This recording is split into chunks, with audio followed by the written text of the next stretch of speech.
에스겔 47장 1절부터 12절까지 말씀을 같이 한번 읽겠습니다. 제가 한 절 읽고 여러분이 같이 한 절 읽는 형식으로 한번 읽도록 하겠습니다. 그가 나를 데리고 성전 문에 이르시니 성전의 앞면이 동쪽을 향하였는데 그 문지방 밑에서 물이 나와 동쪽으로 흐르다가 성전 오른쪽 제단 남쪽으로 흘러내리더라. 바깥길로 꺾여 동쪽을 향하여 가운데 이르시기로 물이 그 오른쪽에서 솟아나오더라. 그 사람이 손에 줄을 잡고 동쪽으로 나아가며 천척을 측량한 후에 내게 그 물을 건너게 하시니 물이 발목에 오르더니 다시 천척을 측량하고 내게 물을 건너게 하시니 물이 무릎에 오르고 다시 천척을 측량하고 내게 물을 건너게 하시니 물이 허리에 오르고 다시 천척을 측량하시니 물이 내가 건너지 못할 강이 되지라. 그 물이 가득하여 헤엄칠 만한 물이요 사람이 능히 건너지 못할 강이더라. 그가 내게 이르시되 진짜 내가 이것을 보았노라 하시고 나를 인도하여 강가로 올라가게 하시고 내가 돌아가니 강 좌우편에 나무가 심히 많더라. 그가 내게 이르시되 이 물이 동쪽으로 향하여 흘러 바다로 내려가서 바다에 이르니 이 흘러내리는 물로 그 바다의 물이 되살아나니라. 이 강물이 흐르는 곳마다 번성하는 모든 생물이 살고 또 고기가 심히 많으리니 이 물이 흘러 들어가므로 바닷물이 되살아나겠고 이 강이 이루는 각처의 모든 것이 살 것이며 또 이 나라에 어부가 살 것이니 엔게디에서부터 에네글라까지 그물 치는 곳이 될 것이라. 그 고기가 각기 주물을 따라 큰 바다의 고기같이 심히 많으리라. 그 짐벌과 갯벌은 되살아나지 못하고 소금 땅이 될 것이며 좌우간에는 적국을 가져가 자라서 그 잎이 시들지 아니하며 열매가 끊이지 아니하고 달마다 새 열매를 맺으리니 그 물이 성소를 통하여 나옵니다. 그 열매는 얼마나고 그 잎사귀는 재료가 되리라. 우리가 이렇게 말씀을 에스겔 47장 1절부터 12절까지 말씀을 보았거든요. 이 말씀을 이렇게 읽으면 이 말이 무슨 말인가 하고 발목에 물이 오르고 그 다음에 무릎에 물이 차고 그 다음에 허리에 물이 차고 그리고 이제 헤엄칠 물이 되었다는 말. 우리가 이 얘기는 가끔 아마 들었을 수도 있어요.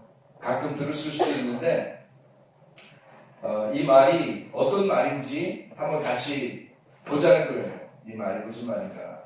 제가 왜 광복이라는 단어를 이렇게 썼냐면 빛광자잖아요. 이 다시복자라고 그러죠. 반복할 때 복자. 그래서 이 다시 빛이 온다는 단어입니다.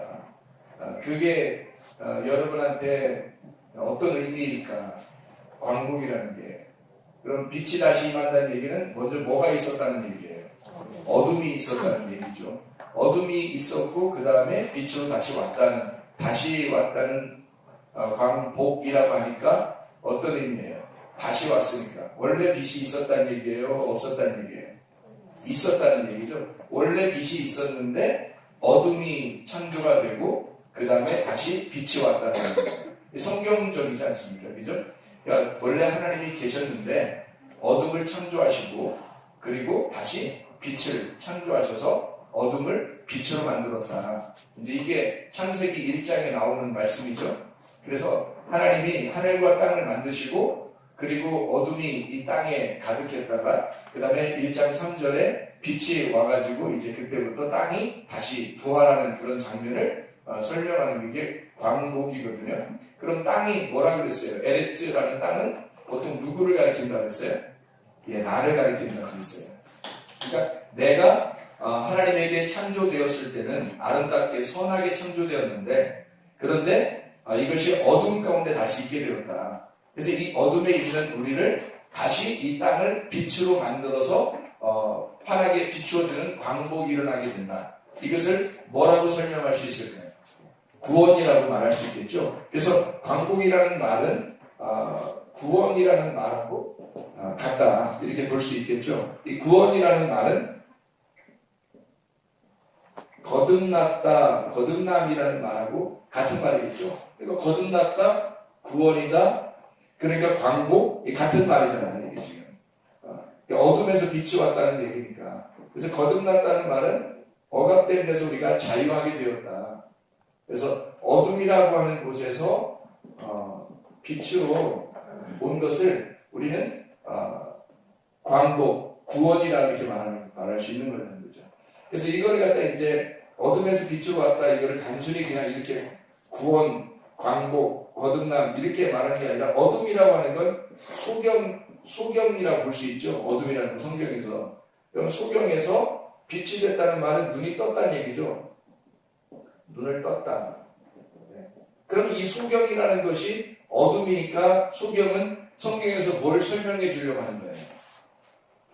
모른다는 걸 설명해 주려고 하는 거예요. 그러니까 모른다에서, 모름에서 알모로 왔다는 얘기가 되겠습니다. 그러니까 이 어둠이라고 하는 우리가 어둠에서 빛으로 왔다, 자유하다, 구원받았다. 교회에서는 구원받는다고 교회 나오는 건데, 어떻게 보면 이 구원이라고 하는 것을 쉽게 얘기해서 이런 의미로 이렇게 설명할 수 있겠다는 얘기입니다. 그렇죠? 자유하다 또는 거듭난다. 어둠에서 빛으로 왔다. 모름에서 알므로 왔다. 그래서 무엇인가를 우리가 몰랐는데 이제 알게 되었다 하면 이게 굉장한 거라는 거죠. 그래서 이 알미라고 하는 거를 성경에서는 뭐라고 표현하냐면 하나님과 동침했다 이렇게 표현을 해요. 알게 되었다. 그래서 남자가 여자를 알게 되었다. 그러면 아이가 탄생하게 된 거예요. 그래서 야다라고 그러죠. 야다. 동침이라는 거거든요. 그게 안다는 말이고, 그렇게 하니까 그 알게 되면 아들이 출산하게 된다는 거예요. 그러니까 모름에서 알게 되면 아들이 나오게 된다. 그 구원이라고 그러죠. 하나님의 아들이 나오니까. 그래서 우리 속에서 이 모름이라고 하는 무지에서 벗어나서 지혜가 우리에게 온다는 것은 그건 축복이라는 거예요. 거듭남이에요. 그래서 이 성경에 지금 47장에 1절부터 12절까지 읽었는데, 이게 무슨 말씀이지? 했는데 이 말씀을 이런 말씀이었구나 라고 알게 되었어요. 그러면 그 요한복음 17장 3절의 말씀을 보면, 영생은 곧 유일하신 하나님과 그 아들 예수 그리스도를 아는 것이다 그랬죠. 성경이라는 것이 우리에게 왜 있는 거예요? 예수 그리스도를, 하나님을 알려주는 거거든요. 그러니까 하나님의 품 속에 있는, 하나님의 가슴 속에 있는 예수 그리스도를 우리에게 알려주려고 성경책을 썼다는 얘기죠. 그게 성경의 목적이에요. 그럼 우리가 성경을 통해서 예수를 정확하게 깨달으면, 그러면 그것이 우리에게 영생을 가져다 준다는 겁니다. 그러니까 이 모름에서 알므로 대답되면 이것이 영생한다는 얘기예요. 그래서 보통 우리가 한번 알면 뭐해. 그러니까 자, 눈을 감았다고 생각해 어떤 사람이 소경이라고 생각해요. 그러면 예수님이 만났어요. 예수님이 눈을 탁 뜨게 해줬어요. 얼마나 감사하겠어요. 그렇죠? 그러니까 이 눈을 감았는데 눈을 뜨게 됐다. 굉장히 감사하겠죠. 이 감사가 구원이잖아요. 그러니까 구원에 대한 감사인데, 이 구원에 대해서 우리가 구원을 받으려고 교회 나왔는데, 구원에 대한 감사를 해야 되는데 감사가 안 나와요. 왜? 모르니까. 하나님과 예수 그리스도를 잘 모르니까 감사가 안 나오죠. 근데 만약에 하나님과 예수 그리스도를 정확하게 깨닫게 된다면 감사하게 되겠죠. 그거예요. 그러니까 우리가 교회 다니면서 구원받는 거, 이거를 다른 어떤 큰 의미로 우리가 보지 않고 이렇게 보는 거예요. 하나님의 가슴에 있는 예수님이 이 땅에 내려오셨다. 근데 그 예수님은 우리를 뭘 알려주려고 오셨다는 거예요. 그럼 뭘 알려주려고 오셨다는 얘기는, 예수 그리스도를 하나님은 안 보이니까, 하나님이 안 보이니까 보이는 예수님으로 오셔서 우리를 뭔가 설명해 주려고 우리에게 오셨다는, 그걸 우리가 이 성경을 통해서 알게 되었다. 그래서 알게 된 것이 굉장히 내 무지를 깨고, 내 어둠을 깨고, 내 눈 감은 것을 눈 뜨게 해줘서 감았던 것을 팍 꺼졌다. 이것을 그래서 기쁘다. 이렇게 되면 이제 이게 눈 감은 사람이 눈 뜨는 기쁨이 되는 거죠. 근데 이게 눈 감았는지 눈 떴는지를 모르는 사람이 있어요. 나 눈 떴는데 원래? 이렇게 하는 사람들이 옛날에 예수를 만났던 바리새인들이잖아요. 그러니까 별로 감격이 없는 거예요. 하나님 말씀에 대해서. 그러니까 하나님 말씀을 우리가 좀 알아갈 필요가 있는데, 그 알아간다는 것은 이것을 머리로 지식적으로 알아가서 이것으로 구원받는다는 게 아니고, 사실은 이 머리로 오면은 이게 가슴으로 와야 되거든요. 머리로 많이 알아서 가슴으로 온다는 의미는 아니에요. 조금 알았는데, 머리로 조금 알았는데 가슴으로 확 오는 사람이 있어요. 마음이 심령이 가난한 사람. 심령이 가난한 사람은 많이 알고 적게 알고 떠나서 이게 확 오는 거예요. 가슴 속에. 그러면 이제 구원받는 데는 아무 지장이 없는 거죠. 이 사람들은. 그래서 지식적으로 구원받는 게 아니다라고 할 때 그런 말이에요. 우리의 마음으로 하나님 마음을 보시니까 네 안에 하나님의 지혜를 주고 싶어 하시니까 단순한 알미 아니라 동침하고 싶어 한다는 뜻이에요. 야다를 주고 싶은 거죠. 하나님의 야다를. 그래서 예수님이 요한복음 1장 14절 18절의 말씀을 보면 독생하신 하나님이 나타나셨다 할 때 그 독생하셨다는 게 독생자, 독생하신 아들이 나타나셨다 할 때는 그 독생이라는 말이 유일하다는 말이에요. 하나라는 말이거든요. 독생한다. 모노게네스라고 그러죠. 모노게네스. 이 모노게네스가 모노스라는 말하고 기노마이의 합성어예요. 모노스라는 말은 하나라는 말이고 그리고 유일하다는 의미고요. 그리고 게네스, 기노마이라고 하는 것은 된다라는 단어예요. 그러면 유일하게 하나가 된다는 말이에요. 그러니까 유일하게 하나가 되신 분이 이 땅에 내려오셔서 자기를 소개하는 거예요. 그러니까 유일한 그분밖에 없어요. 그래서 예수님이 내가 곧 길이요 진리요 생명이니 나로 말미암지 않고는 아버지께로 올 자가 없다. 아버지를 볼 수가 없다는 거예요. 아버지에게 갈 수가 없다는 거예요. 그러니까 아버지가 어디 있는데 우리가 가겠어요? 갈 수 없죠. 아버지에게서 오신 분만 아버지에게 갈 수 있는 거예요. 그거를 의롭다라고 하는 거죠. 그래서 예수님이 요한복음 16장에 8절부터 10절에 의라고 하는 것은 내가 아버지께로 다시 돌아가니 그것이 의로운 것이다 라고 얘기하는 거예요.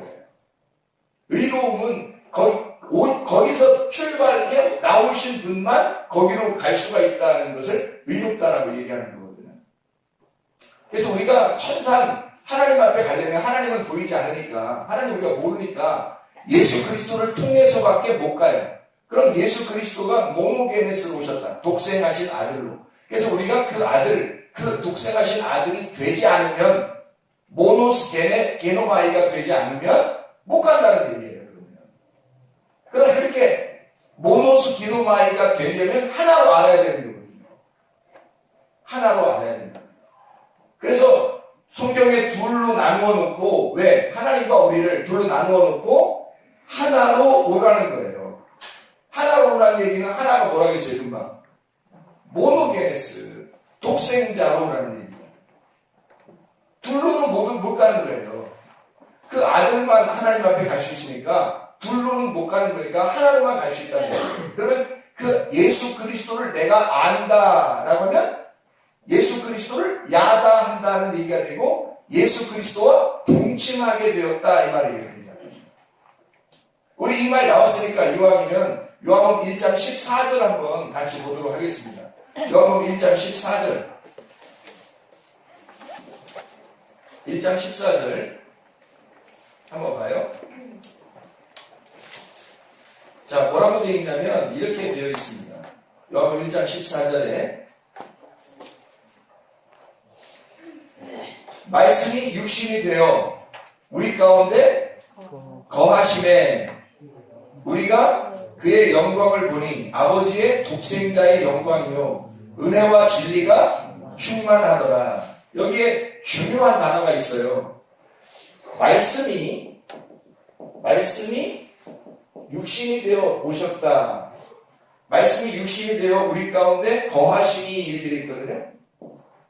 거하심이 이렇게 말씀이 육신이 되어서 우리 가운데 거하셨다는 말이 나오고 그 영광을 보니까 아버지의 독생자의 영광이요. 그랬어요. 우리 금방 독생자는 얘기했죠. 모노게네스라고. 그죠? 모노스 기노마이. 그리고 이 독생자가 되었으니 은혜와 진리가 충만했다. 그랬어요. 은혜와 진리가 충만했다. 이게 충만했다. 충만이라는 말은 완성되었다는 말이에요. 완성되었다. 그러니까 은혜라는 것하고 진리라는 것이 완성이 되었다. 그 말이에요. 그 말씀이 육신이 돼서 우리 가운데 거하셨다는 말이 이 거하셨다는 말을 우리가 좀 봐야 될 필요가 있는데 이 거하셨다는 말이 어떤 말 같아요? 은혜와 진리가 충만했다는 말 독생자는 아시겠고 말씀이 육신이 돼서 왔어요. 말씀이신 홀로고스가 이제 사르투스로 왔다는 얘기예요. 나라는 죄인으로 오셨다는 뜻이에요. 그리고 거하셨다 독생자는 알겠고 은혜 진리. 그래서 은혜라는 말은 이게 카리스라는 단어고요. 카리스. 이게 알레세이아라는 단어의 진리는 알레세이아라는 단어거든요. 그래서 카리스하고 알레세이아라는 단어인데 은혜라고 하는 거는 구약의 헤세드와 같은 단어예요. 이게 이제 구약의 진리라고 하는 신약의 알레세이아는 구약의 에메트라는 단어고요. 그러면 헤세드하고 에메트라는 단어가 되겠죠. 그래서 이 단어가 같이 나는데 헤세드라는 말은 여러분 아시죠? 긍휼, 사랑, 사랑해준다, 자비하다, 인자하다 그런 말이고요. 에메트라는 말, 우리 진리라는 말 아시죠? 이게 어떤 말이라고 있어요? 예, 하나님이 왕이 되신다. 하나님이 왕이다. 하나님만이 왕이 되신다 언제나. 이게 에메트라는 단어가 되겠죠. 이게 진리라는 단어인데 이게 하나님이 왕이시다 그러니까 이 에메트라는 말하고 뭐하고 비슷하냐면 아멘하고 비슷해요. 그죠? 아멘이라는 말에서 그래서 이게 원래 아만에서 나온 거예요. 이게 에메트라는 단어가 아만에서 나온 거예요. 그러니까 아멘이라고 얘기해요. 그럼 아멘이라는 말은 무슨 말이에요? 완성이라는 말이죠. 그러니까 이게 완성되었다는 말이에요. 그럼 이게 헤세드가 뭐예요? 사랑, 긍휼이죠. 사랑, 긍휼이 어떻게 됐다? 완성이 되었다. 그래서 은혜와 진리가 충만했다는 말은 하나님의 사랑이 완성되었다 그 말이죠. 하나님의 사랑이 이 땅에 내려와서 완성이 되었다. 그 말은 하나님의 사랑이 완성이 되었다는 말은 뭘로 완성됐다는 말이에요? 십자가의 죽음으로 완성되었다. 이 땅에 오시면 주님이 이 땅에 오신 것이 독생자로 이 땅에 말씀이 육신이 돼서 이 땅에 거하셨다 우리에게. 이것이 하나님의 은혜와 진리가 완성된 죄인으로 오셔서 죽어야 되는 그게 하나님의 사랑의 완성이다. 이렇게 되는 거죠. 자, 그럼 보세요. 거하셨다는 말을 뭐라고 썼냐면 스케노라는 단어로 썼어요. 이 스케노라는 단어는요 무슨 단어냐면 천막을 친다, 거주한다 라는 단어예요. 제가 여기를 왜 이걸 설명하는지 여러분이 잘 들으시면 이해가 될 거예요. 오늘 에스겔 47장을 읽었죠. 에스겔서 1장부터 39장까지 하고 그 다음에 40장부터 48장까지 이렇게 되어 있거든요. 40장부터 48장까지는 에스겔서 40장부터 48장까지는 뭐에 대한 얘기예요? 성전에 대한 이야기예요. 이 성전에 대한 이야기인데 특별한 성전에 대한 이야기예요. 이 땅에 솔로몬이 지었던 그 성전을 얘기하는 것 같지 않고 하늘 성전을 설명하는 것 같은 내용이에요. 그게 에스겔 40장부터 48장까지의 내용이라는 거예요. 그러니까 우리가 잘 알려면 성경을 우리가 이제 어떤 모습으로 하나님이 우리에게 오셨구나라는 것을 깨닫게 해주는 귀한 내용이죠. 자, 요한복음 1장 14절에 뭐라고 했더니 말씀이 육신이 되어 우리 가운데 거하셨다. 거하셨다는 말이 어떻게 왔다? 천막을 쳤다 이 말이에요. 장막을 쳐서 왔다. 장막을 쳤다는 말은 장막 안에 주인이 있어야 되잖아요. 그러니까 주님이 말씀이시고 장막이라는 육체에 거하셨다는 말이에요. 그럼 그 장막이라는 말을 몸이라고도 할 수 있겠죠. 그래서 우리 몸, 우리 가운데 천막을 치고 그 안에 주인이 오셨다 그 말이에요. 말씀이 육신이 되었다 할 때 말씀이라는 게 홀로고스고요. 남성 단수입니다.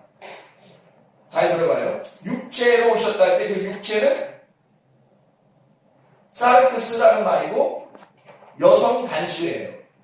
그러면 남성이 여성에게 왔다 그 말이 되거든요. 그러면 예수 그리스도가 남자로서 여자인 나에게 오셨다라는 말이 되는 거죠. 말씀이 육신이 되었다. 거하셨다는 말은 스케노, 천막을 쳤다, 거주했다는 말인데 이 말이 인간의 몸도 나타내요. 스케노라고 해가지고요. 오두막집을 얘기하기도 하고요. 인간의 몸도 얘기하는 단어입니다. 스케노. 이게 스케네 할 때는 천막, 초막이라는 말이 되고요. 스큐오스라는 비슷한 단어가 있어요. 스큐오스. 이게 그릇입니다.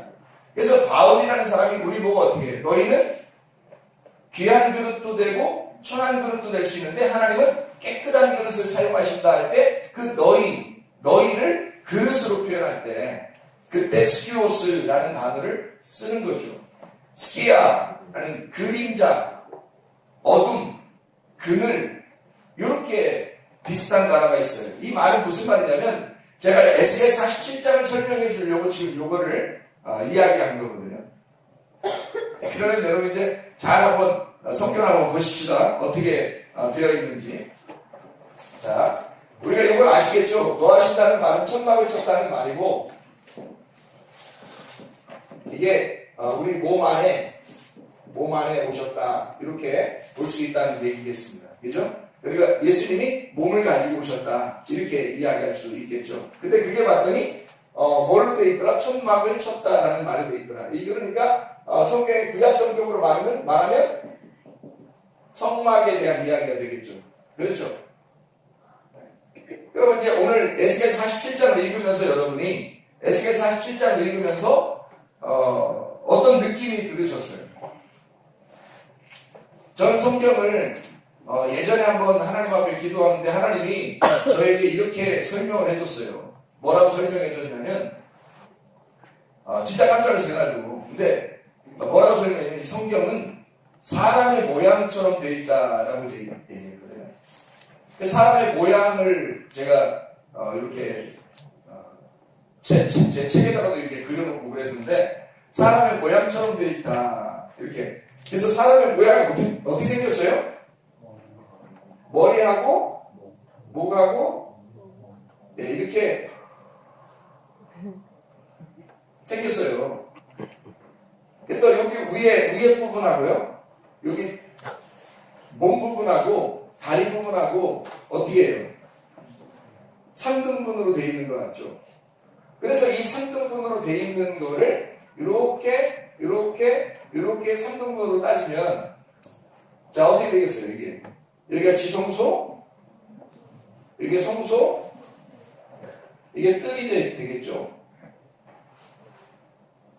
이 3등분을 하니까 이게 애굽이라면, 이게 광야라면, 이게 가나안이 되는 거죠. 이게 3등분으로 이렇게 나누어 보니까 이렇게 되어 있는데 보니까 중간에 다 물을 통과하더라는 얘기입니다. 물을 통과하더라는 얘기예요. 그래서 이게 요 과정이 성경이라고 하는 것을 설명하는 것이다라고 하는 것을 여러분이 가르쳐 주려고 제가 오늘 설명을 하려고 하는 거예요. 요거를 위에서부터 아래로 사람을 이렇게 모양을 만들어 놨잖아요. 지금 여기 성에 성전에 보니까 에스겔 47장에 물이 막 흐르죠. 물이 막 흘러요. 근데 물은 성경에서 보통 뭐라고 설명할 수 있어요? 물이라고 하는 거. 말씀 또는 성령 이렇게 설명할 수 있겠잖아요. 그래서 그 배에서 생수의 강이 흘러나리라. 요한복음 7장에 예수님께서 너희 배에서 생수의 강이 흘러나리라. 이것은 너희가 받을 성령을 말하는 것이다. 반석이라고 하는 것은 출애굽기 17장에 반석을 딱 치니까 어떻게 해요? 물이 흘러나왔죠. 반석이 치니까 반석은 예수 그리스도를 말하고 그 치니까 죽음을 의미하고 예수의 죽음을 통해서 성령님이 나오셔서 교회를 세우신 것을 의미할 수 있겠죠. 그래서 교회를 모습을 보여주는데 아까 거하셨다는 말이 천막을 쳤다 이런 의미가 되어 있잖아요. 성막에 대한 설명을 하잖아요. 근데 이것을 스키아라는 단어로 본다면 이게 어떤 단어라겠어요? 그림자라고 되겠죠. 그러니까 이것 자체가 사람을 보면서 또는 이 성막을 보면서 여러분이 이 자체를 가지고 심취하게 된다면 우상숭배가 된다는 얘기죠. 이 자체가. 이건 그림자니까. 햇빛을 보면서 아, 저 태양빛이 대단하구나라고 생각한다면 그거는 우상숭배가 되죠. 그 태양의 빛이 대단한 게 아니라 그 너머에 진짜 실제의 빛이 있는 거, 이걸 발견해야지 여러분이 진정으로 알미라고 하는 거죠. 주님과 동침한다. 주님을 야다했다. 이렇게 되는 거죠. 그것은 뭘로 볼 수 있을까? 이쪽에 태양은요, 눈으로 보는 거거든요. 태양은 눈으로 보는 거예요. 한마디로 그림자, 사람도 다 그림자예요. 하나님의 형상대로 사람을 만들었죠. 그러면 하나님의 형상대로 사람을 만드는 하나님의 형상 보여요, 안 보여요? 안 보여요. 실체는 안 보이는 거고 보이는 사람은 그림자는 거죠. 그러니까 이게 사람은 하나님 분명히 형상대로 만들었어요. 그런데 이 사람의 형상을 보면서 그림자를 보면서 여기에 실체해버리면 저쪽 실체를 못 보는 거죠. 그러니까 우리는 이 가정생활, 교회생활, 세상의 생활을 통해서 잘못하면 여기에 푹 빠져버린다는 거죠. 하나님을 볼 수 있어야 되는데 푹 빠져버리는 거예요. 그럼 이게 태양이 너무 좋으니까 태양 아름다워, 저 빛이 아름다워. 그래서 태양에 푹 빠져버리는 거예요. 그 너머의 빛을 못 보는 거죠. 그건 안 보이는 건데. 그래서 복이 일어나야 되는 거예요. 우리 속에. 빛이 진짜 깨닫게 되는, 이게 알므로 와야 된다는 거예요. 그래서 여기에 빠지는 게 아니라 이걸 통해서 그리스도를 배우는 거예요. 이런 걸 통해서. 진짜 속에 있는 그리스도의 내용을 배우는 거란 말이에요. 교회에 왔다면. 이걸 설명해 드리는 거죠. 지금 여기에서 47장, 에스겔 47장에 보면 물이 막 나와요, 성전에서. 성전에 물이 나오는데 성전에 어디에서 물이 나올까라고 하는 걸 잘 찾아봐요. 어느 쪽에서 어느 쪽으로 가는가.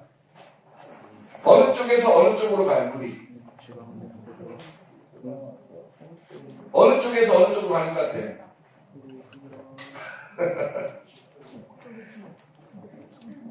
자, 이렇게 성전이 이렇게 돼 있거든요. 그럼 이 3등분으로 돼 있어요, 성전이. 근데 이쪽이 서쪽이에요. 이쪽이 동쪽이고요. 어디에서 온 거예요? 물이 어느 쪽으로 가고 있어요? 동쪽으로 가고 있어요. 물이 지금 이쪽으로 흐르고 있다고. 그럼 지금 서쪽에서 동쪽으로 가 있는데 어느 쪽이 지금 지성소가 되겠어요? 예, 서쪽이 지성소가 되는 거죠. 여기가 지금 뜰이고요. 여기가 성소가 되겠습니다. 예, 여기는 이렇게 물이 지금 흘러서 이렇게 문을 통과하는 거예요. 그래서 계속 동쪽으로 이렇게 흘러가거든요. 그럼 물이 지금 어디서 나오고 있다는 얘기? 지성소에서. 그럼 여기가 이걸 갖다 이렇게 지금 위부터 아래로 사람 머리부터 발로 이렇게 쭉 나타내니까 위에서 아래로 되니까 물이 어디서 어디로 흘러가는 거예요? 머리에서 이쪽 밑으로 흘러가는 것이 되겠죠. 이해가 되겠습니까? 그러니까 머리는 그리스도예요. 그리스도. 하나님의 비밀이죠. 몸은 그리스도의 몸, 교회를 의미하는 것이고 그리스도의 몸을 의미하는 거예요. 이건 다리는 두 개, 왜 두 개일까? 다리가 하필? 다리가 문어처럼 여러 개면 안 좋을까? 오징어처럼 여러 개면 더 좋을 수 있지 않을까? 두 개라는 성경에. 지난번에 얘기했듯이 기둥은, 성전의 기둥은 딱 두 개로 되어 있죠. 뭘로? 예배와 선교로 되어 있다. 그래서 하나님 쪽에서 우리에게 오면 선교고요. 우리가 하나님 쪽으로 가면 예배가 되는 거예요. 그래서 이게 다리가 두 개가 되어 있다. 그래서 교회라고 하는 것이 완성이 되려면 그리스도에게서부터 물이 흘러내려와 여기서부터 여기에 흘러내려오면 선교고 올라가는 예배예요. 그래서 내려오고 올라가는 건데 요 물이 흘러내려오고 다시 여기서 물이 이쪽에서 이쪽으로 가면 완성이 되는 거예요. 자, 이게 이제 어떻게 되는지 한번 성경 여기 47장을 보십시다. 어떻게 되어 있나? 그게. 자, 지성소부터 이게 흘러나와서 쭉 동쪽으로 지금 물이 흘러갑니다. 사실이죠? 그리고 난 다음에 물이 어떻게 되어 있어요? 물이 어디부터 차요? 처음에 발목 차죠? 그 다음에 어디 차요? 무릎에 차죠? 그 다음에 어디 차요? 허리에 차요. 자, 여러분의 상태가 어디 있는 상태인지 이제 구분해야 되겠죠. 그럼 여러분은 이제 발목의 상태인지, 무릎의 상태인지, 허리의 상태인지를 지금 구분해야 되겠죠. 그렇죠? 자, 보시면, 그런 다음에 이제 허리 딱 차고, 그 다음에 물이 넘치면 어떻게 돼요? 헤엄칠 물이 되는 거죠. 자, 그러면 여기서 무릎에 찼다, 아니, 발목에 찼다, 라고 하는 이 발목에 찼다라는 말을 뭐라고 표현할 수 있습니까? 어디서 우리는 이 발목에 찼다는 걸 찾아볼 수 있을까요? 물이 발목에 찼다는 걸.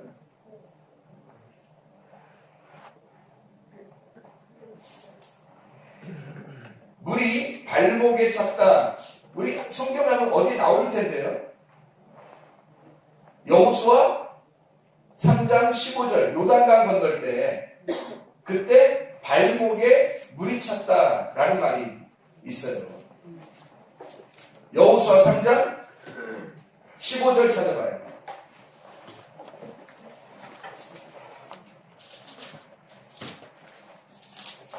여호수아 3장 15절 요단강 건널 때 요단이 곡식 거두는 시기에 항상 언덕에 물이 넘치더라. 궤를 맨 자들이 요단에 이르러 궤를 맨 제사장들의 발이 물가에 잠기자, 발목이 물가에 잠기자 위에서부터 흘러내리는 물이 그쳤다.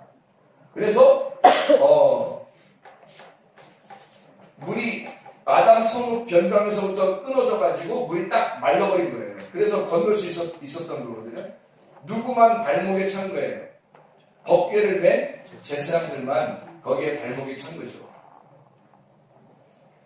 다시 말하면 발목이 찼다는 말은 발을 들여놨다는 얘기예요. 그러니까 발이 옮겨졌다는 얘기예요. 뭐 어디에 옮겨진 거예요? 물에 옮겨진 거예요. 자, 물에 발이 들어간 거지. 그럼 이제 땅에 발이 있다가 물에 딱 들어갔으니까 이건 또 뭘 얘기하는 건가? 다른 사람들은 물 안 밟고 지나갔잖아요. 근데 이 사람들은 대표니까 법궤를 메고 물을 밟았어요. 근데 법궤를 메다면 법궤와 하나가 됐다는 얘기거든요.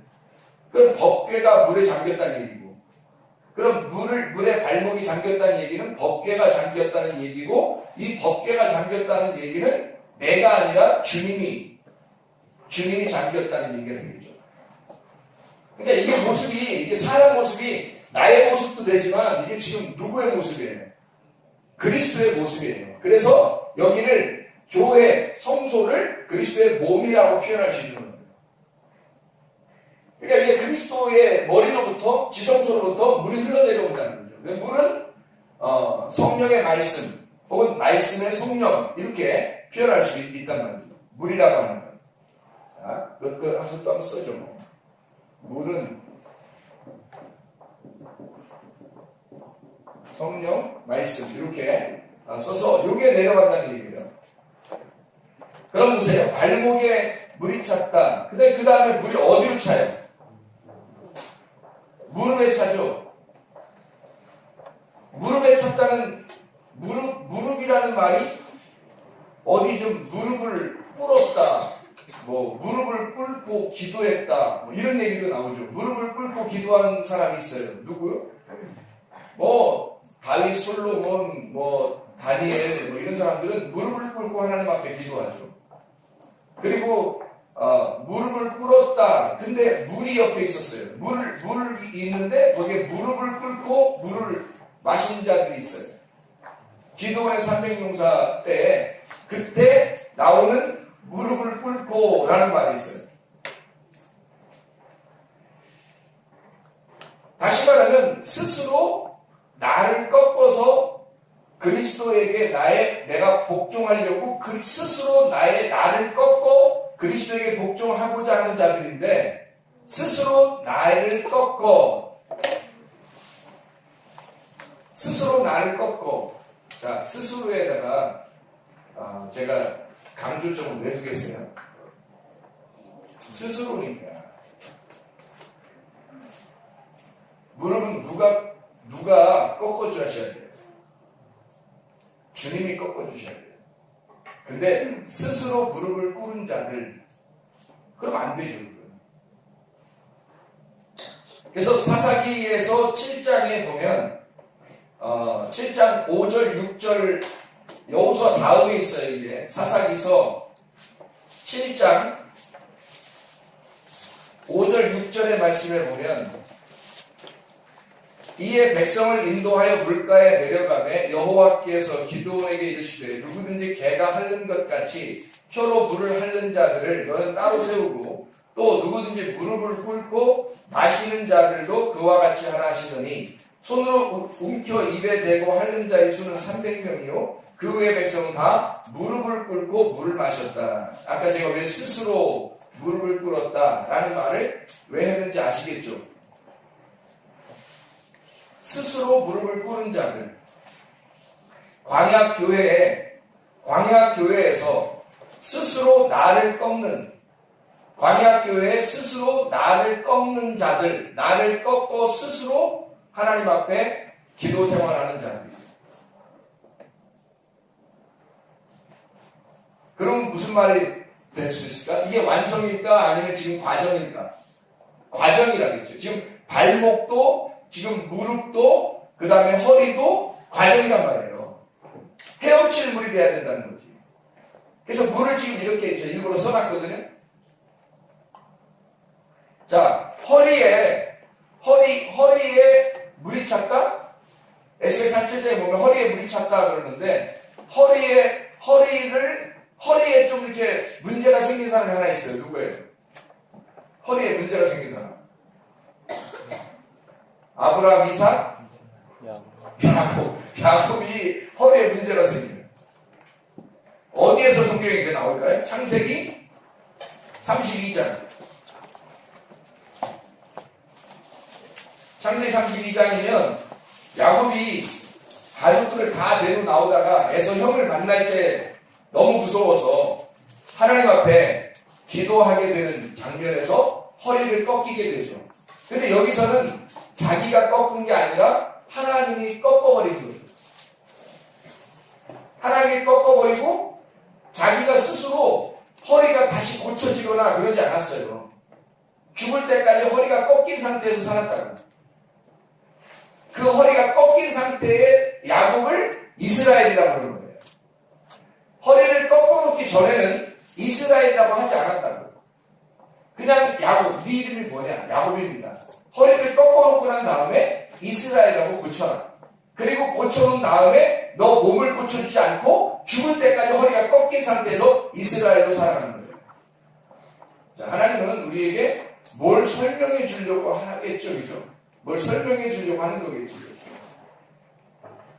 창세기 32장 21절부터 28절까지 말씀 한번 읽겠습니다. 그렇게 길지 않으니까 창세기 32장 21절부터 28절까지 말씀이거든요. 그 예물은 그의 앞서 보냈고 그는 무리 가운데서 밤을 지내다가 밤 어둠이죠. 어둠 가운데 있다가 그 말이에요. 밤에 일어나 두 아내와 두 여종과 11 아들을 인도하여 어디를? 약복 나루를 건널세. 그러죠? 우리는 요단강도 알았고, 그 다음에 출애굽기도 알았고, 출애굽기 6월절 아시잖아요. 그 홍해바다 건너가는 거. 사사기에 기드온의 300용사의 그 물 앞에서 무릎을 꿇는 자도 알았고, 그런데 여기에 보니까 약복강이라고 하는 것을 건넌다라는 말 있죠? 건넜어요. 그 약복강을 건너 그들을 인도하여 시내를 건너가게 하며 그의 소유도 건너가게 하고 야곱은 홀로 남았더니 지금 강을 놓고 물을 놓고요. 지금 거기에 남아있는 거예요. 약복강, 그 강을 놓고서 남아있어요. 그랬더니 거기에 어떤 사람이 날이 새도록 야곱과 씨름하다가 야곱은 자기가 야곱을 이기지 못함을 보고 그가 야곱의 허벅지 관절을 치매 야곱의 허벅지 관절이 그 사람과 씨름할 때 어긋났더라. 그가 이르되 날이 새가니 나로 가게 하라. 야곱이 이르되 당신이 내게 축복하지 아니하면 가게 하지 아니하겠나이다. 그 사람이 그에게 이르되 내 이름이 뭐냐? 그가 이르되 야곱입니다. 그가 이르되 내 이름을 다시는 야곱이라 부를 것이 아니요 이스라엘이라 부를 것이니 이는 내가 하나님과 및 사람들과 겨루어 이겼음이니라. 이렇게 되어 있어요. 이스라엘이라는 축복을 허리를 꺾이고 난 다음에 허리 바로 밑에거든요. 위에 가장 강한 사람으로서는 머리부터 발끝까지 가장 강한 뼈라고 해요. 그것을 분지로 놓고 하나님은 이스라엘이라는 축복을 주셨습니다. 우리가 성경을 우리가 좀 한번 이렇게 보면서 물에 대한 이야기가 나오면서 거기서 하나님이 뭔가 하시는 작업들이 하나씩 있더라는 거죠. 뭔가 구별해내고 막 꺾어내고 뭐 막 이렇게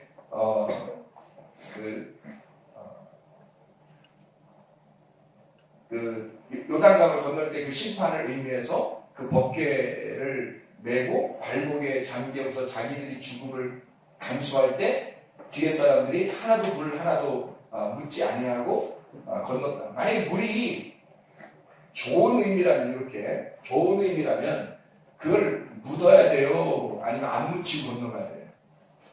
묻어야 되죠. 물이 더 묻어야 되죠.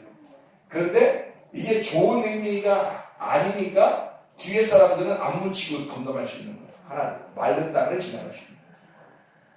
홍해바다도 마찬가지죠. 홍해바다도 건너갈 때 다 마른 땅을 건너갔죠. 네, 칠복칠복하지 않았어요. 다 마른 땅을 지나갔어요. 묻히 드러난 겁니다. 창세기 1장에 바다가 다 덮이고 난 다음에 바다가 물이 빠지고 나니까 묻히 드러나는 거죠. 에덴 동산과 같은 그런 원리가 되는 거예요. 우리가 온몸이 다 잠기는 성경에 나오는데 그게 마태복음 3장에 예수님이 16절 마태복음 3장 16절에 예수님이 침례 받으시는 장면이 나옵니다.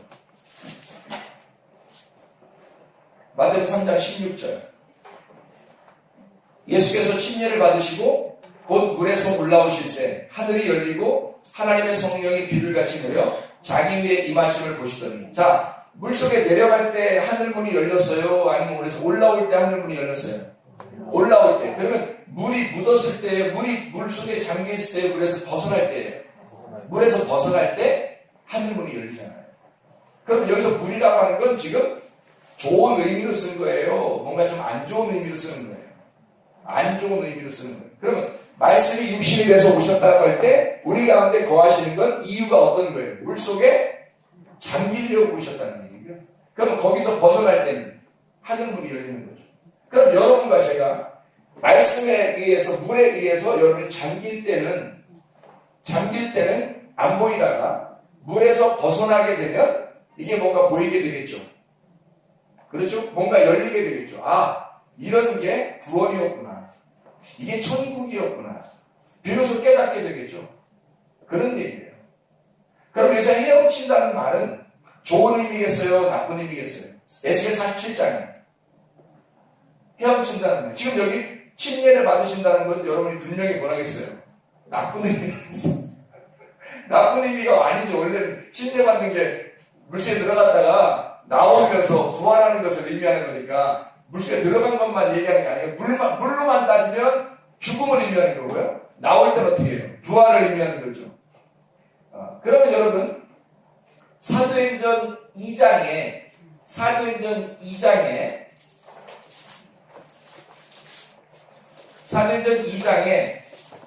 1절부터 4절까지 말씀 보면요. 1절부터 4절까지 말씀 보면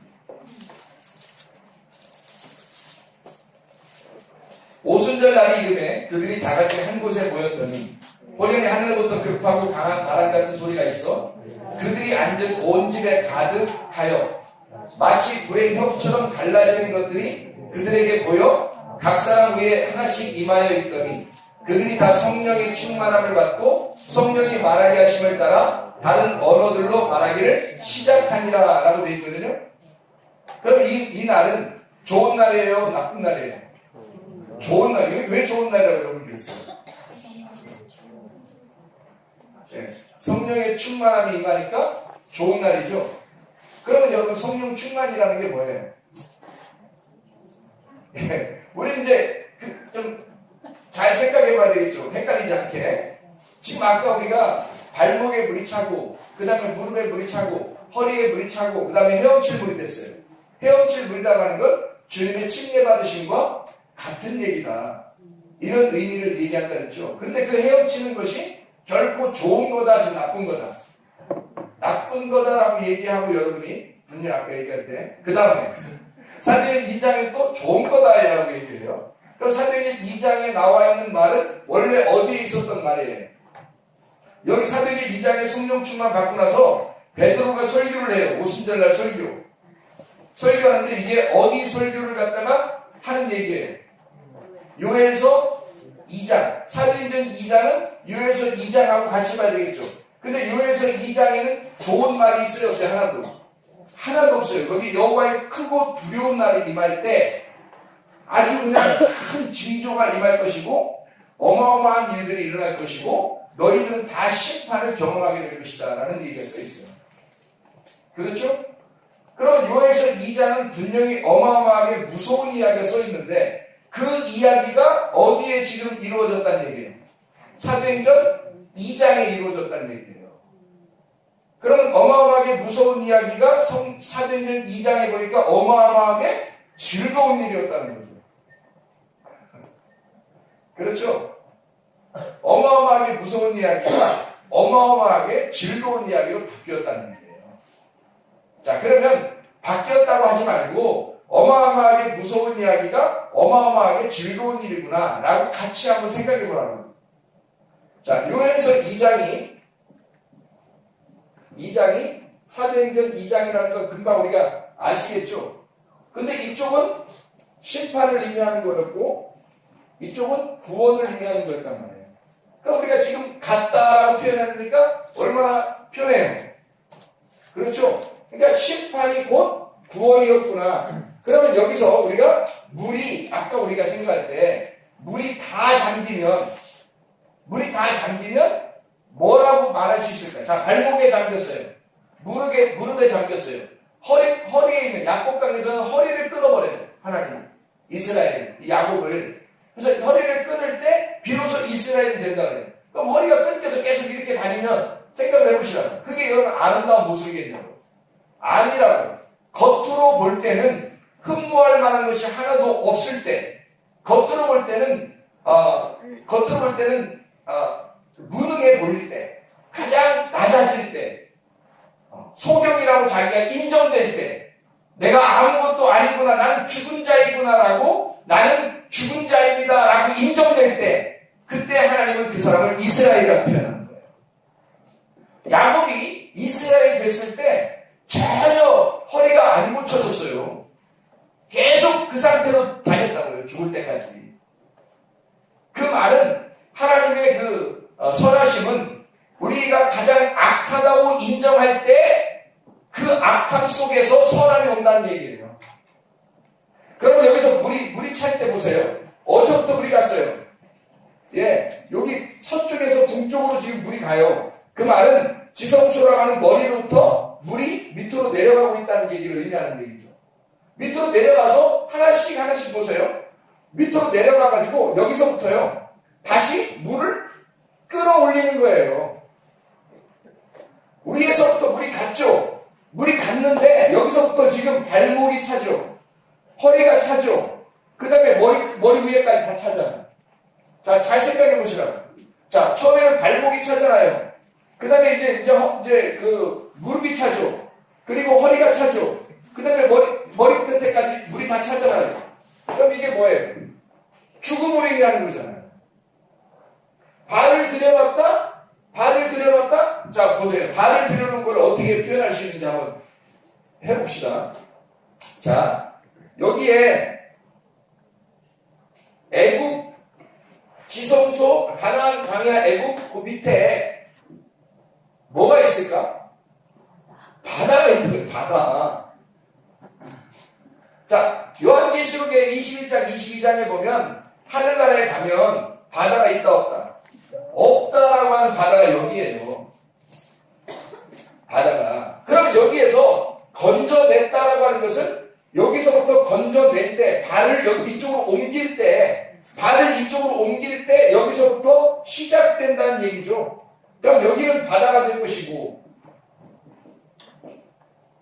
이쪽에서부터 시작해서 발목부터 시작해서 무릎 그리고 허리 그리고 다 차버리는 거예요.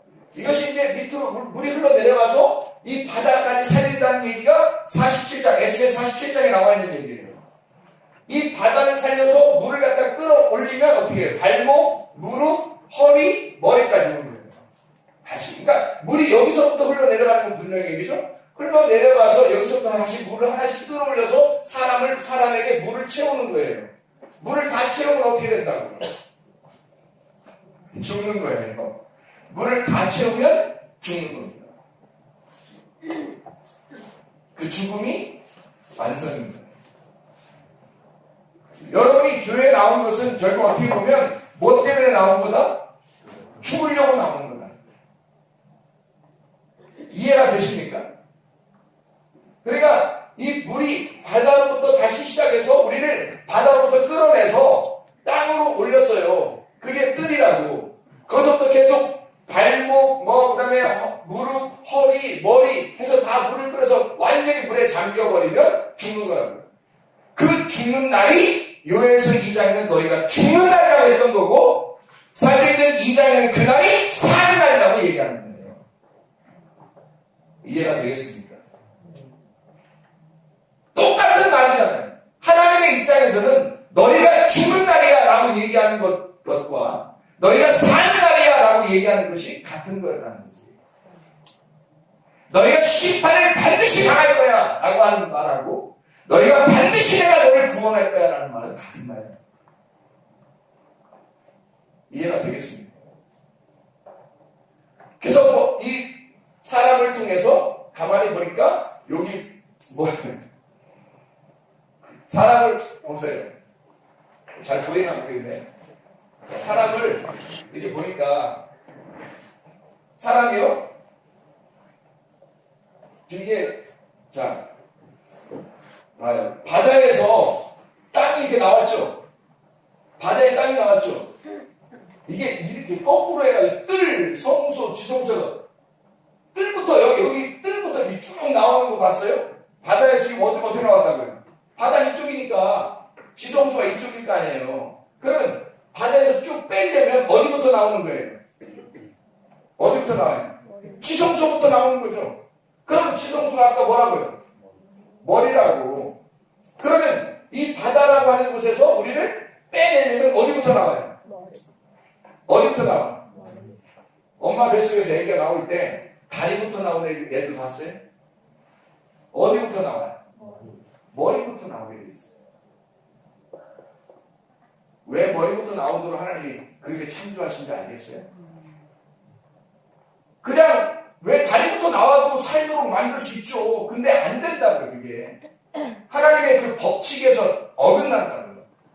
하나님은 그 자궁이라고 하는 모태에서 그 바다에서 그 물통 안에서 아이가 나올 때는 머리부터 나오게 돼 있어요, 이렇게. 그래서 애들이 딱 내가 나가야 되겠다, 나올 때가 됐다, 그러면 어디부터 되는 거야? 머리부터 되는 거야, 이렇게. 그럼, 머리가 막 자꾸 치니까, 이제, 애기 나올 때 됐구나, 하고 그때 아는 거예요. 그러니까, 누가 나오는 거를 결정하는 거예요. 애기가 결정하는 거예요. 엄마가 결정 못해요. 오늘 나와야 되겠다, 내일 나와야 되겠다, 이렇게 못해요. 애기가 결정하는 거야. 여러분 속에 하나님의 아들이 잉태가 돼서 임신하는 고통을 통해 10달이라고 하는 임신하는 10달의 고통을 통해서 이 아이가 출생할 때 그 아이가 결정하는 거예요. 하나님께서 그 하나님의 아들을 여러분 속에서 나타내게 될 때는 하나님이 결정하시는 거라고 그날. 그 날인 거예요. 그날 해산의 고통을 통해서 아이의 아들이 나오는 기쁨을 받는 거지. 그럼 해산의 고통과 출산의 기쁨이 같은 거죠. 아멘? 아멘? 남자들은 뭐 알아야지, 이걸. 남자들은 뭐 나봤어야 알지. 저도 안 나봤어요. 몰라요, 뭔가. 여기 모태에서 자궁이라는 모태, 물통에서 나올 때 이렇게 쭉 빠져나온다. 그래서 4개로 설명하는 성경. 이쪽 바다에서 땅이 나올 때는, 자, 창세기 1장 한번 봐봐요. 창세기 1장 9절 10절 봐봐요. 9절 10절 뭐라고 되어 있어요? 하나님이 이르시되 천하의 물이 한 곳으로 모이고 묻이 드러나라 하시니 그대로 되니라. 하나님이 묻을 땅이라 부르시고 모인 물을 바다라 부르시니 하나님이 보시기에 좋았더라. 여기에 묻이 드러나라. 바다에서 바다 안에 들어있던 이 땅이, 잘 봐요. 바다 안에 들어있던 땅이 이거 드러나라 하니까 쭉 나오죠. 쭉 나와서 우리에게 옆으로 누워있는 모습의 예수님을 설명하는 거예요.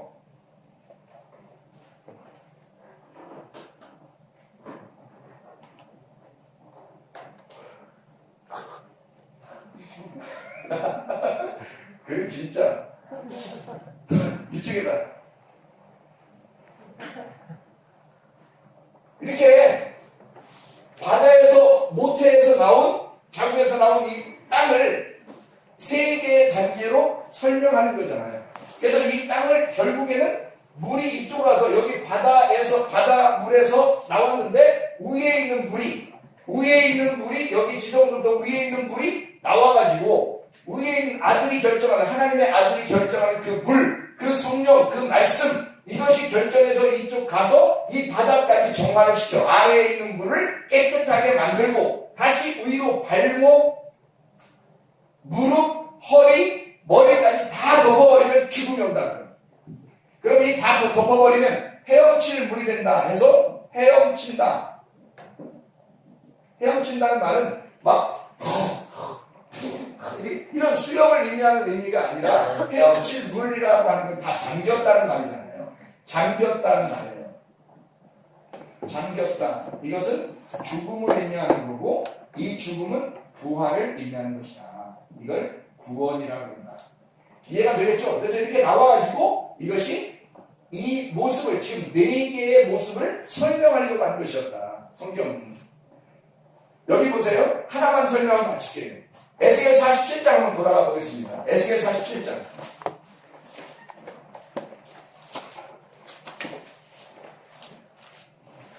(47장) 12절에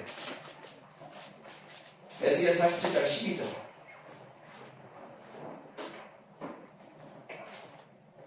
자, 뭐라고 되어 있어요?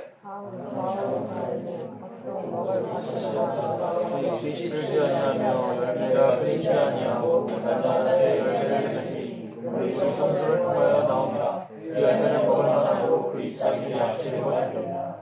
예, 거기서 약 재료가 되리라 요 말 하나만 설명하도록 하겠습니다. 약 재료라고 하는 게 페루파거든요. 페루파. 어디서 많이 듣던 얘기 아니에요? 테라피 이런 얘기, 여기서 나온 단어인데, 페루파라는 단어는, 치료, 약이라는 단어인데요. 그게 라파에서 나온 단어예요. 라파.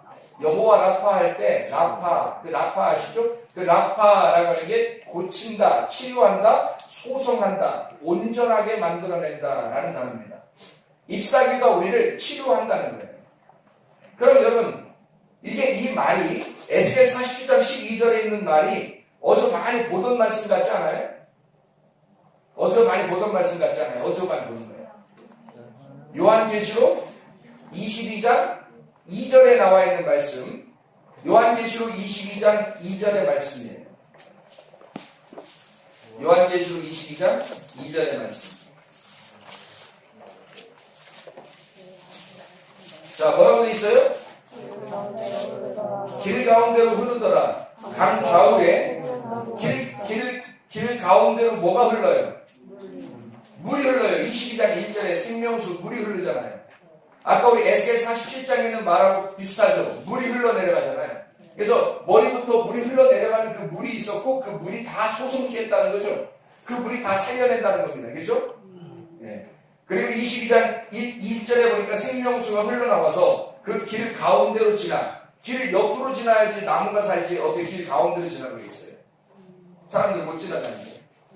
그러니까 그냥 물을 얘기하는 게 아니겠죠. 그러니까 하나님의 성령의 물을 의미하는 거죠. 22장 2절에 보니까 길 가운데로 그 물이 흐르는데 강 좌우에 생명나무가 있어 12가지 열매를 맺되 달마다 그 열매를 맺고 그 나무 잎사귀들은 만국을 치료하기 위하여 있더라. 이렇게 되어 있잖아요. 만국을 치료한대요. 어떻게?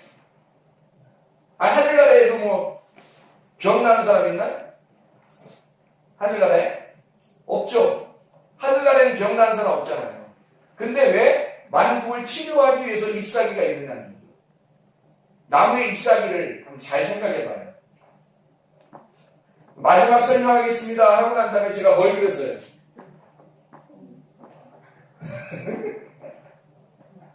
두 팔 벌린 손을 그렸죠? 여기 위에서 아래로 이렇게 그렸지만 성소를 생각해서 서쪽에서 동쪽까지 옆으로 이렇게 누워서 손을 이렇게 양쪽으로 벌리면 물이 여기서 다시 이렇게 올라가면서 이게 생명나무예요. 이게 생명나무인데 여기서 양쪽으로 잎사귀가 벌려져서 우리를 치료하시는 약재료가 된다는 거예요. 테라피, 테루파, 라파가 된다는 거죠. 이게 양쪽에 손을 일부러 이렇게 그려놓은 것은 이 성소 안에 두 개가 뭐가 있어요. 뭐가 있어요? 네. 등대하고 떡상이 있어요. 등대는 빛을 의미하는 거고요. 떡상은 생명의 떡을 말하는 겁니다. 여러분 사는 게 뭐예요? 우리가 하나님 앞에서 살아갈 수 있는 게 뭐냐고요? 먹는 거예요. 이게 우리를 치료하는 겁니다. 여기에 어둠이 있으면 치료가 안 되죠. 빛을 밝혀서 먹는 겁니다. 그 빛이 누구죠? 예수님이죠. 생명의 떡이 누구죠? 예수님이에요. 다 말씀을 의미하는 겁니다. 다시 말하면 그 잎사귀가 옆으로 누워 계신 생명나무 대신 예수님을 설명하고 그 양쪽의 팔, 양쪽의 손이 우리를 치료하는 잎사귀가 되어서 우리를 치료하시고 있다는 얘기입니다. 다시 말하면 하늘나라에 올라가서 우리를 갖다가 뭐 병이 나서 치료해준다는 그런 의미겠어요, 이게? 아니잖아요. 에스겔 47장에 있는 말을 그대로 쓴 거예요. 요한계시록은 구약에 있는 이 말을 갖다가 그대로 쓴 거예요. 갑자기 없는 이야기를 쓴 게 아니고 에스겔 47장에 생명나무가 있고 그 나무가 소송하는 그 잎사귀가 우리를 치료한다는 것을 라파한다고 하는 것을 설명해 주는 얘기예요. 그러니까 이 말은 요한계시록의 이 생명나무가 결국 누구를 설명하는 것이다? 예수 그리스도를 설명하는 것이다. 그 예수 그리스도가 우리를 치료하시는데 말씀이신 빛이 내 안에 들어와야 내가 영혼이 건강하다는 얘기입니다. 우리가 이 땅에서 사는 몸은, 우리가 보여지는 이 몸은 다 뭐라겠어요? 말씀이 육신이 되어서 우리 가운데 거하시는 천막, 다시 말하면 그림자와 같다. 그늘막과 같다. 이것은 그늘과 같다. 어둠이다. 이거야. 이 자체, 태양도 어두워진다. 빛을 잃어버린다. 라는 말이 무슨 말이에요? 실체가 나타나면 그림자라는 이 태양도 어두워진다는 뜻이에요. 실체가 나타나면. 다시 말하면요. 여러분, 사람을 이렇게 보이겠어요? 아니면 그 속에, 진실하게 딱 속에 보면 이 사람 겉에 모습이 보이겠어요? 안 보여요. 속에 진실하게 딱 보이면요. 겉에가 안 보이는 거예요. 예수 그리스도를 성경의 내용을 갖다 정확하게 파헤치고 그 빛이 들어오잖아요. 그 생명의 떡을 먹고 소화하면서 내가 모노스 돼서 모노게네스가 되면 그 독생하신 하나님, 하나님을 하나의 눈으로 알게 되는 그 하나가 되는 자가 되는 거예요. 그러면요, 겉의 모습이, 흠모할 만한 것이 없는 그 겉의 모습이 보이겠냐고요. 가장 아름다우신 분, 가장 선하신 분, 가장 행복하신 분, 나에게 가장 기쁨을 주시는 그 은혜와 진리가 된다는 거죠. 그 은혜가 진리로 완성한다는 겁니다. 그게. 하나님의 말씀을 여러분이 꽤 알아야 되는 이유가 그냥 머리로 알아야 된다는 뜻이 아니에요. 물론 알아야죠. 근데 그 머리로 알아가는 이 이유가 우리의 속에 그 예수 그리스도와 내가 하나가 되느냐, 진짜 하나가 돼서 내가 그 아들이 되어서 이 성전, 하나님이 말하는